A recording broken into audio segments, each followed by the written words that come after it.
अस्सलामुअलैकुम, नमस्ते, सत श्री अकाल। मैं हूं सनाम जिद। नाज़रीन, आज मेरे साथ जम्मू कश्मीर से याना मीर मौजूद हैं। कश्मीर को लेकर, जम्मू कश्मीर को लेकर खासकर बहुत सारी बातें, बहुत सारी खबरें गर्दिश करती रहती हैं। आजाद कश्मीर के लोग कुछ और कहते हैं, जम्मू कश्मीर के कुछ और लोग और कहते हैं, इंडिया का मीडिया कुछ और कहता है और पाकिस्तान का मीडिया कुछ और कहता है।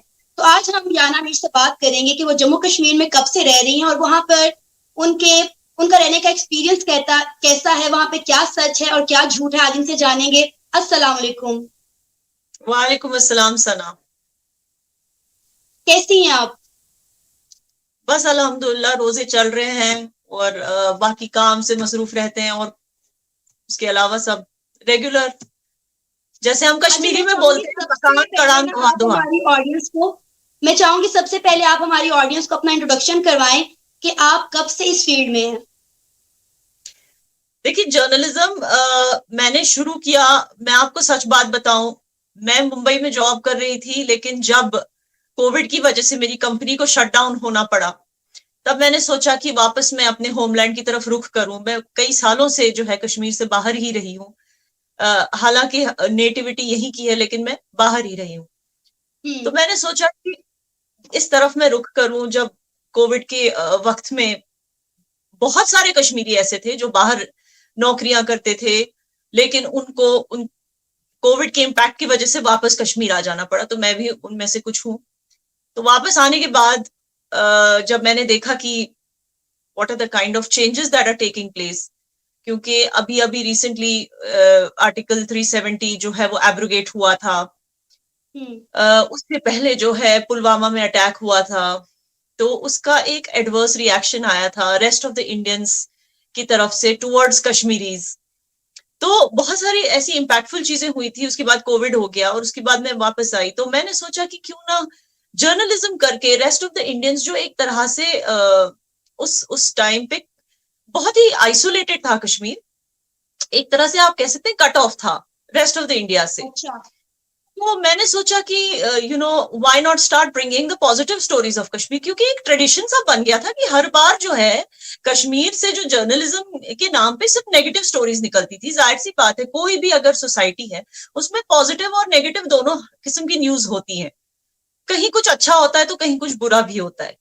तो मैंने सोचा कि पॉजिटिव न्यूज जो है कश्मीर से कोई दिखाता ही नहीं है, तो मैंने सोचा मैं इस फील्ड में एंटर कर लेती हूँ। तो इस वजह तो से जो आप है मैंने कश्मीर में कब से रह रही हैं? रह रही हूँ। मैं तो आई वॉज बॉर्न हियर, सो बचपन से ही लाइक आना जाना हमेशा रहा है। But if you say that properly, जो मैं यहाँ पर आना जाना हमेशा रहा, साल में 2 बार तो मैं आती ही थी। और आना जाना जो रहा है वो, अगर उसके बगैर आप कह रही हैं कि कंटिन्यूसली रहना, तो yes I can say for the past 3 years।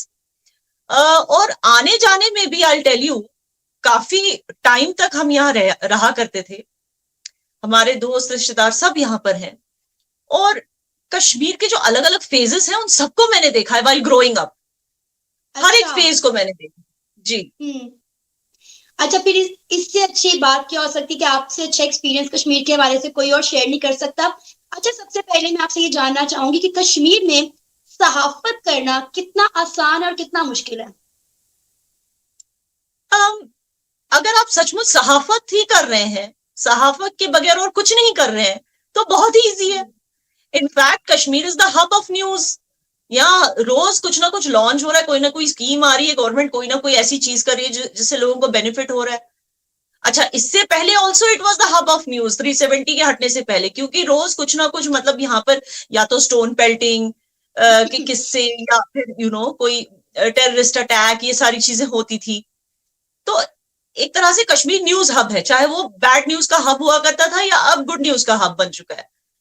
तो जाहिर सी बात है कश्मीर सहाफियों के के लिए। लैंड में इंडियन सरकार जो है वो बड़ी तेजी से डेवलपमेंट करती हुई दिखाई दे रही है।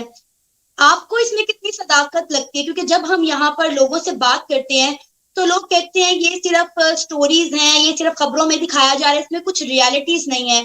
तो आप मुझे बताएं कि जम्मू कश्मीर में इस वक्त मोदी सरकार की जानिब से कितने प्रोजेक्ट्स पर काम किया जा रहा है, कितनी डेवलपमेंट हो चुकी है, कितनी डेवलपमेंट हो रही है? क्योंकि डेफिनेटली हमें बहुत सारी वीडियोस देखने को मिलती हैं, तो हमें तो यकीन करना पड़ता है, लेकिन पाकिस्तान की अवाम इस चीज पर यकीन नहीं करती। पहली बात, आप लोगों को ये समझने की जरूरत है कि हमें कुछ फर्क ही नहीं पड़ता कि कोई हम पर यकीन करे या कोई हम पर यकीन नहीं करे। हमें सही। फर्क पड़ता है कि गवर्नमेंट हमारे लिए क्या कर रही है, इससे हमें फर्क हम्म। पड़ता है। ठीक हो गया। अब रही बात पाकिस्तान को यकीन दिलाने की, देखिए इससे बेहतर भी हमारे पास काम है, और यहाँ पर सहाफत का मतलब ये नहीं कि हम पाकिस्तान को यकीन दिलाते रहें। पहली बात तो ये हम्म। चीज आप लोगों को समझनी चाहिए। दूसरा, आप डेवलपमेंट की बात कर रहे हैं, डेवलपमेंट पे जाने से पहले मैं एक चीज आपको बताना चाहती हूँ। सहाफियों की आपने जब बात की, जब मैंने बोला कि सहाफत के बगैर और कुछ नहीं कर रहे, आपको शायद पता होगा कि कुछ सहाफी यहाँ पर बैग्स में ग्रेनेड लेकर फिरते हुए पकड़े गए। तो क्या आप उनको ऐसे सहाफी ही। कहेंगी या दहशतगर्द कहेंगी? अच्छा, कुछ ऐसे भी सहाफी हैं जो तहसीलदारों को थ्रेटन करते हुए पकड़े गए। तहसीलदार ने खुद एफआईआर दर्ज कराया उनके नाम से। ठीक है ना। कहता है कि ये सहाफी मेरे पास आया, कहता है कि मेरे भाई का काम करके दे दे, वरना मैं तुझे आईएसआई वालों से मरवा दूंगा। अच्छा। अब जब ऐसी हरकतें वो करते हैं कि गवर्नमेंट ऑफिशियल्स को धमकी देना, गवर्नमेंट ऑफिशियल भी तो कश्मीरी ही है ना, उसको धमकी देना, सही सही है। या फिर बैग में ग्रेनेड लेके घूमना, या ड्रग्स लेके घूमना, तो जाहिर सी बात है वो जर्नलिस्ट, वो सहाफी नहीं रहे, वो क्रिमिनल्स हो गए। तो ये चीज मैं आपको ऐसे क्लियर ही है। करना चाहती हूँ। दूसरी चीज, आपने डेवलपमेंट की बात की। देखिए यहाँ पर Jammu Kashmir is one of the first states जहां पे 5G आ चुका है। आप मेरी इंटरनेट की क्लैरिटी से समझ गई होंगी यहाँ पे इंटरनेट कितना साफ सुथरा चलता है। अच्छा, दूसरी चीज, यहाँ पर आपको पता है कि हमारी एयरपोर्ट्स जो है उसमें फ्लाइटें और ज्यादा इंक्रीज हो गई हैं, एयरपोर्ट स्टाफ इंक्रीज हो गया, एम्प्लॉयमेंट मिल गई है लोगों को। तीसरा, बहुत सारी प्राइवेट कंपनीज यहाँ पर अब शुरू हो गई जो बाकी इंडिया में काम करती थी। मैं इंटरनेट बेस्ड कंपनीज की बात करें, जैसे स्विगी, ठीक है, ये सारी चीजें। और फिर बहुत सारी फूड कंपनीज जैसे डोमिनोज, पिज्जा हट, KFC, ये सारे मतलब लाइन में आने लगे हैं। और हर एक मतलब हर दूसरे तीसरे दिन हम देखते हैं, अच्छा यहाँ पर मॉल खुल गया, अच्छा यहाँ पर KFC खुल गया, अच्छा यहाँ पर डोमिनोज खुल गया। ये सब नहीं था पहले, मैं आपको क्लियरली बता दूं। क्योंकि मेनलैंड इंडिया से लोग यहाँ पर आकर इन्वेस्ट करने से डरते थे, लेकिन अब वो डर नहीं रहा। तीसरा, टूरिज्म को लेके आपने देखा होगा कि गवर्नमेंट ने कितनी मतलब सयाहों के लिए, टूरिस्ट के लिए कितने यहाँ पर अरेंजमेंट्स किए हैं। चाहे वो रोड वाइडनिंग हो या those kind of things, points बनाना, अलग अलग एरियाज को डेवलप करना, नए हट्स इंट्रोड्यूस करना। तो ये चीजें गवर्नमेंट ने की है। क्योंकि अभी दूसरा, रिसेंटली हमें पता चला है कि श्रीनगर में जो है वो स्मार्ट सिटी बनने जा रहा है, जिसकी वजह से इंफ्रास्ट्रक्चर जो है वो डेवलप होगा, रोड्स बनेंगी, लोगों को रोजगार के मौके मिलेंगे, टूरिज्म में इजाफा होगा, और इसके साथ साथ जम्मू कश्मीर की खूबसूरती में भी मजीद इजाफा होगा।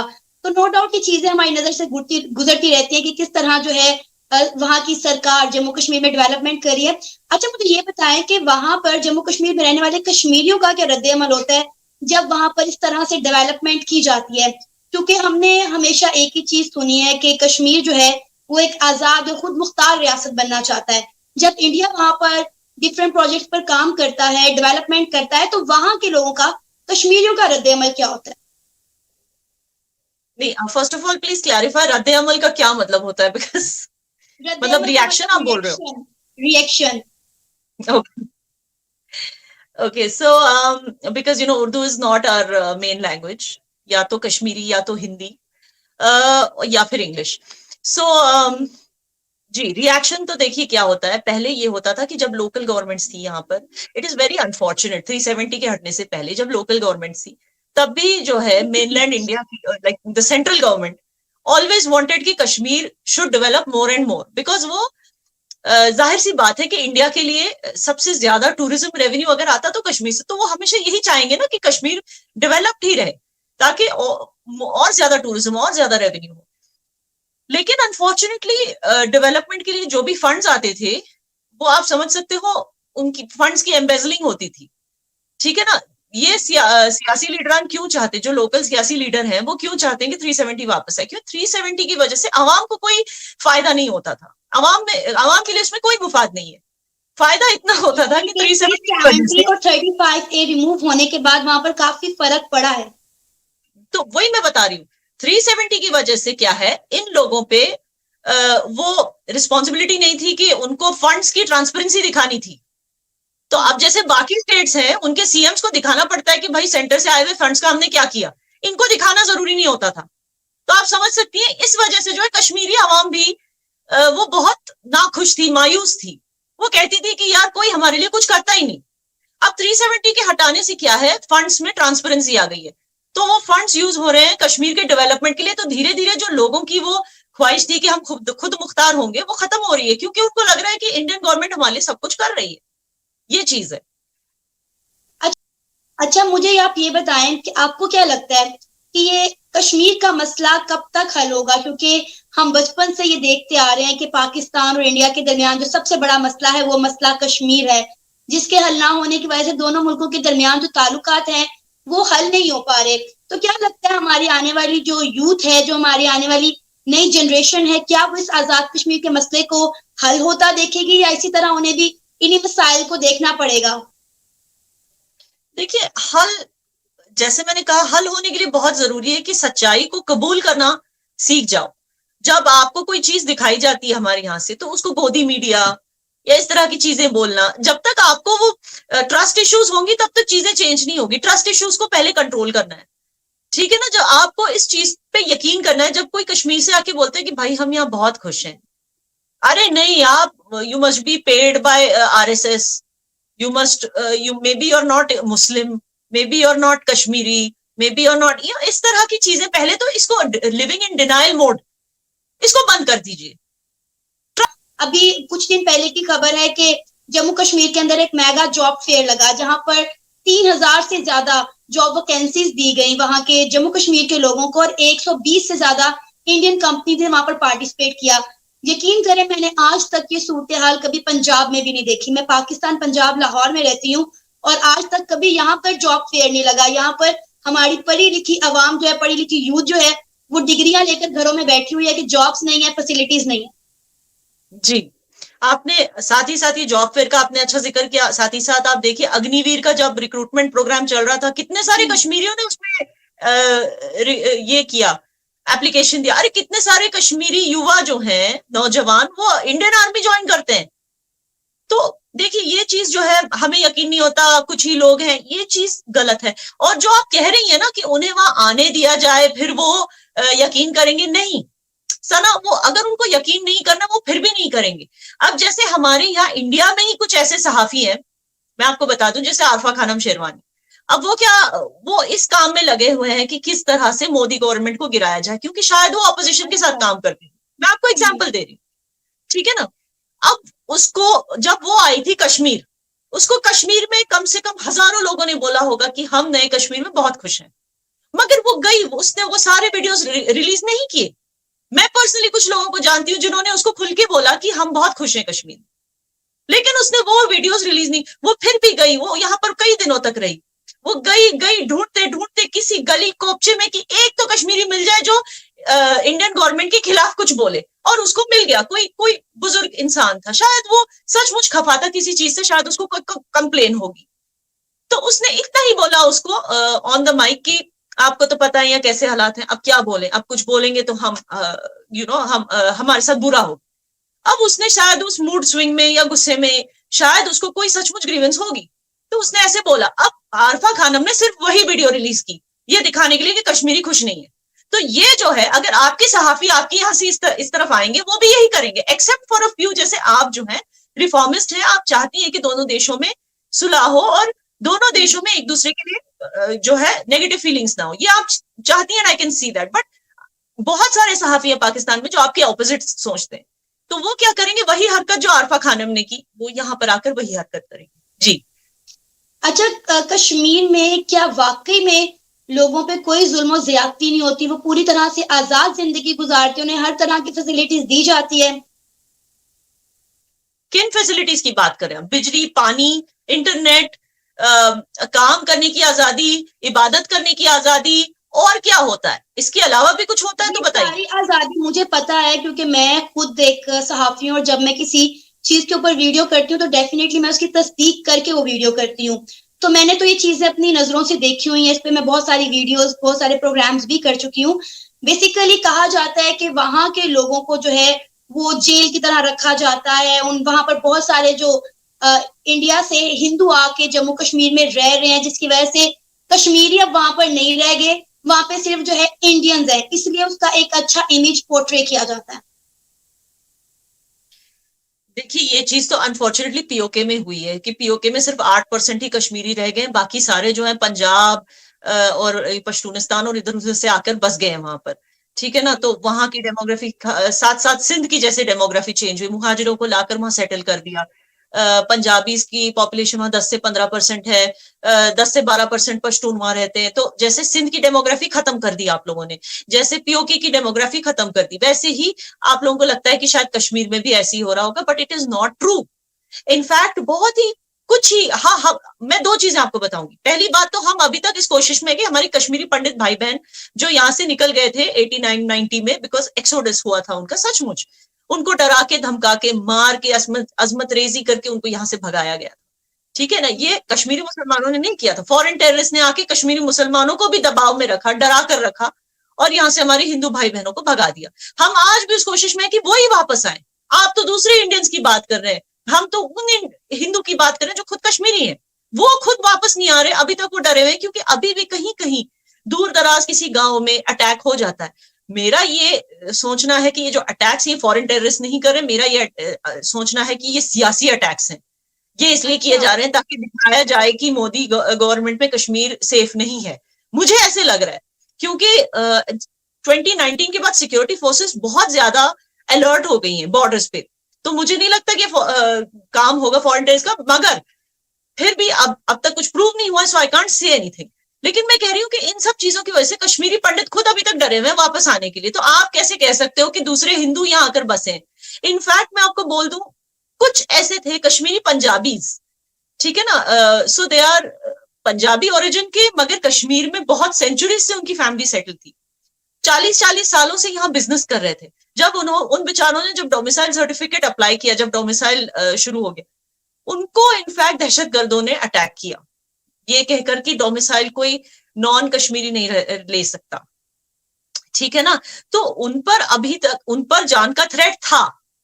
ठीक है ना, तो इस वजह से जो है वो अभी भी डरते हैं वापस आने के लिए। तो हम जो है हम पूरी कोशिश करें कि यहाँ पर हालात ठीक हो जाएं, ताकि मोर एंड कश्मीरी पंडित कम से कम वापस आ जाएं। बाकी हिंदूज की हम बाद में बात करेंगे, लेकिन जिस दिन कश्मीरी पंडित सारे वापस आ जाएं, तब आप सोच सकते हैं कि क्या पता दूसरे हिंदू भी आए, तब आप सोच सकते हैं। और उनके आने से हमें सच पूछो तो कोई प्रॉब्लम नहीं है, क्योंकि डेमोग्राफिक चेंज यहां पर होता नहीं है। आई टेल यू, मैं आपको महाराष्ट्र का एग्जाम्पल देती हूँ, मुंबई का एग्जाम्पल देती हूँ। वहां पे हर कम्युनिटी के, कास्ट के, हर स्टेट के लोग रहते हैं, चाहे वो साउथ इंडिया के हो, बंगाल के हो, मध्य प्रदेश के हो, बिहार के हो, हर एक स्टेट के लोग रहते हैं, इवन कश्मीरीज इतने सारे रहते हैं।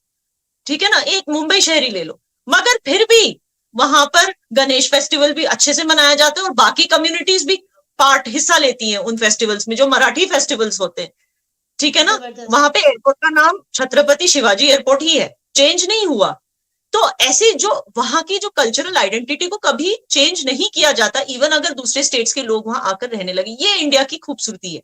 तो कश्मीरियों को वो डर, ये बताएं कि कश्मीरी जो है वो बेसिकली क्या चाहते हैं, क्योंकि हम नारा लगाते हैं कि कश्मीर बनेगा पाकिस्तान, और इंडिया ऑलरेडी जितनी कश्मीर में डेवलपमेंट कर रहा है वो पूरी दुनिया को ये बता चुका है कि कश्मीर जो है वो इंडिया से बिलोंग करता है। इवन के बहुत सारी जमातों ने, अलकायदा की जानिब से भी स्टेटमेंट दी गई थी कि पाकिस्तान को अब ये मान लेना चाहिए कि जम्मू कश्मीर यानी कि कश्मीर जो है वो इंडिया से बिलोंग करता है, और हमें इस बात को एडमिट कर देना चाहिए। लेकिन अनफॉर्चुनेटली इस बात को कोई भी मानने को तैयार नहीं है। पाकिस्तान ये कहते हैं कि कश्मीर बनेगा पाकिस्तान, और इंडिया जिस तरह से कश्मीर में डेवलपमेंट कर रहा है, G20 की मीटिंग्स वहां पर करवा रहा है, इंडिया ऑलरेडी पूरी दुनिया को ये बता चुका हुआ है कि कश्मीर इंडिया से बिलोंग करता है। तो बेसिकली कश्मीर वो क्या चाहते हैं, क्योंकि आप फील्ड में निकलती हैं, आप काम करती हैं, लोगों से बातचीत करती हैं, आपका बहुत सारा सहाफत में एक्सपीरियंस है, और कश्मीर में भी आप बहुत अरसे से रह रही हैं। तो बेसिकली कश्मीरी क्या चाहते हैं? मेरी जो कौम है ना, I tell you, they are so simple and so straight forward.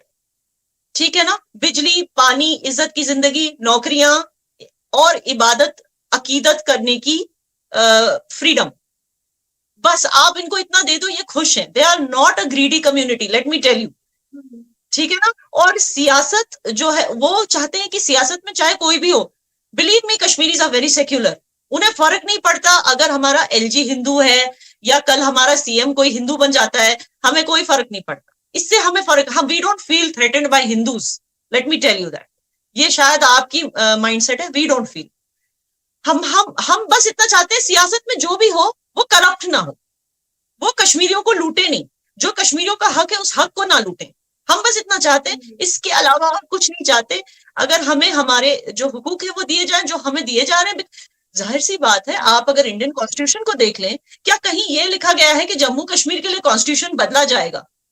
क्या कहीं ये लिखा है कि क्योंकि जम्मू कश्मीर में मुस्लिम ज्यादा है तो वहां पर ये वाली स्कीम्स नहीं चलेंगी, या वहां पर डेवलपमेंट नहीं किया जाएगा, या वहां पर जो है प्लेसेस ऑफ वर्शिप को बंद रखा जाएगा? क्या आपने कहीं इंडियन कॉन्स्टिट्यूशन में ऐसे लिखा हुआ देखा है, या किसी ने ऐसे? अगर कोई, मैं मानती हूं जैसे रेडिकल एक्सट्रीमिस्ट इस्लाम मुस्लिम जो हमारी उम्मत में कई ऐसे हैं जो रेडिकल हैं, वैसे हिंदूज में भी कुछ होते होंगे लीडर वीडर जो रेडिकल स्टेटमेंट्स करते होंगे। इसका ये मतलब नहीं कि कश्मीर किसी भी तरह से खतरे में है जस्ट बिकॉज किसी लीडर ने कुछ उल्टा सीधा स्टेटमेंट दे दिया कश्मीरी औरतों के बारे में या कश्मीर के बारे में। दैट डज नॉट मीन कि हमारा कॉन्स्टिट्यूशन उनको ये इजाजत देता है कि वो कश्मीरियों पर आकर जुल्म करें। तो ये चीज आपको समझनी है। जिस दिन हमारे कॉन्स्टिट्यूशन में कुछ ऐसी क्लॉज आ जाए कि भाई कश्मीरियों पे जुल्म करना लाजमी है, तब आप लोग शोर मचाओ ना। जब ऐसी कोई चीज है ही नहीं तो फिर किस रीजन के लिए शोर क्यों मच रहा है? शोर मचना चाहिए उइगुर मुसलमानों के लिए, जिन पर चाइना जुल्म कर रही है, शोर मचना चाहिए कुर्दिश मुसलमानों के बारे में बात ही नहीं की क्योंकि चाइना को अपना दोस्त नहीं कहते हैं। जी सॉरी। अच्छा याना, जो लोग इस वक्त आपको देख रहे हैं पाकिस्तान से या इंडिया से, आप उन्हें आखिर में क्या पैगाम देना चाहेंगी जिन्हें अभी तक ये लगता है कि कश्मीर में रहने वाले लोगों पर इंडिया की तरफ से कोई 15 से 16 लाख की आर्मी जो है तैनात की गई है और वहां पर जेल वाली जिंदगी में रह रहे हैं, उन्हें किसी तरह का कोई राइट नहीं दिए जाते, उन्हें किसी तरह के वसाइल नहीं दिया जाते और वो इंडिया से आजादी चाहते हैं और पाकिस्तान के साथ इल्हाक करना चाहते हैं, तो उन लोगों के लिए आप क्या पैगाम देना चाहेंगी? पहला मेरा पैगाम, मेरा क्वेश्चन रहेगा उन लोगों के लिए कि बार बार ये फिगर चेंज क्यों होता है? कभी 7 लाख फौज बोलते हो, कभी 9 लाख फौज बोलते हो, कभी 15 लाख फौज बोलते हो, ये चेंज क्यों होता रहता है फिगर? दूसरा मैं ये बोलना चाहूंगी कि दहशतगर्दी, आपको क्या लगता है कि दहशतगर्दी से छुटकारा सिर्फ इंडियन गवर्नमेंट को चाहिए या बाकी हिंदुस्तानियों को चाहिए? कश्मीरियों को नहीं चाहिए दहशतगर्दी से छुटकारा?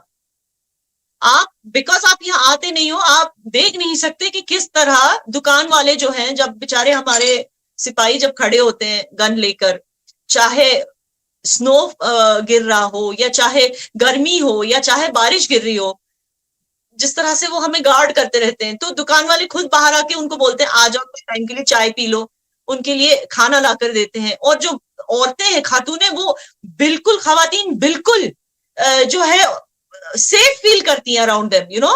जब ये खड़े होते हैं ना किसी गली में या कोपचे में, वो सेफ फील करती हैं कि चलो भाई हमारा आर्मी से कोई भाई यहाँ पर खड़ा है। लेकिन खैर ये पुरानी बातें हैं। मैं आपको कह दूं कि ऑलरेडी ऑर्डर्स आ चुके हैं, ये तो न्यूज में भी आया है कि स्लोली जो है आर्मी को यहाँ से कम किया जाएगा और बहुत सारी तादाद में सीआरपीएफ को भी कम किया गया है, बहुत सारी यूनिट्स को, आर्मी यूनिट्स को यहाँ पर बंद किया गया है, क्योंकि पिछले 2 सालों से खबर आई थी कि इंडिया जो है अपनी आर्मी जो है वो रिमूव करने जा रहा है जम्मू कश्मीर से, और ज्यादातर लोगों ने यही कहा था क्योंकि शायद G20 की वहां पर मीटिंग्स होने जा रही है, तो इसलिए इंडिया ने ये इकदाम लिया है ताकि ऑल ओवर द वर्ल्ड एक अच्छा इमेज जाए कि यहाँ पर हमने किसी तरह का कोई लोगों के ऊपर रोक टोक नहीं लगाई हुई, यहाँ पे कोई आर्मी तैनात नहीं है। देखिए, पहली बात तो आर्मी में इस वक्त जो भी है वो कश्मीरी है, most of them, the maximum number जो अभी आर्मी में इस वक्त है वो खुद कश्मीरी है, तो उनको निकाल के कहाँ भेजें? बॉर्डर है तो वहां पर आर्मी को होना ही है, जाहिर सी बात है। और दूसरी चीज है कि G20 का ऐलान होने से पहले से ही ये ऐलान किया गया है, काफी टाइम से। और ये इसलिए किया गया क्योंकि देखिए, अगर यहाँ पर सिक्योरिटी जो है वो ऑलरेडी क्योंकि यहाँ पर लोग भी खुश हैं, क्योंकि यहाँ पर लोग भी अब दहशतगर्दों का साथ नहीं देते, ठीक है ना, तो क्या जरूरत है इंडिया को इतना सारा पैसा अपने डिफेंस बजट में डाल के इतनी सारी आर्मी को यहाँ पालने की? वो भी तो सोचेगी ना कि हम डिफेंस बजट में कटौती कर देते हैं, चलो इतने लोगों की वहां जरूरत है ही नहीं। तो ये चीज है।